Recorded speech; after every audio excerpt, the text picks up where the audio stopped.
Საქსტატის წინასწარი შეფასებით 2024 წლის ნოემბერში წინა წლის შესაბამის პერიოდთან შედარებით რეალური მთლიანი შიდა პროდუქტის ზრდამ 7.5% შეადგინა. 2024 წლის პირველი 11 თვის საშუალო მაჩვენებელი კი 9.4%-ით განისაზღვრა. საქსტატის ცნობით ზრდის მიმართულებით მნიშვნელოვანი წვლილი შეიტანა პროფესიულმა, სამეცნიერო და ტექნიკურმა საქმიანობებმა, ინფორმაციამ და კომუნიკაციამ, ტრანსპორტმა და დასაწყობებამ.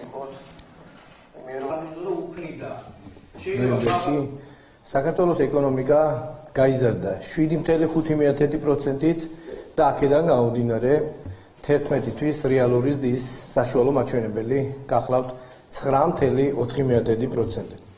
წინა წლის შესაბამის პერიოდთან შედარებით ზრდის მიმართულებით მნიშვნელოვანი წვლილი შეიტანა შედეგმა დარგებმა, ეს გახლავთ ინფორმაციისა და კომუნიკაციის სექტორი, ასევე პროფესიული, სამეცნიერო და ტექნიკური საქმიანობის სექტორი, ტრანსპორტი, დასაწყობება და ვაჭრობა.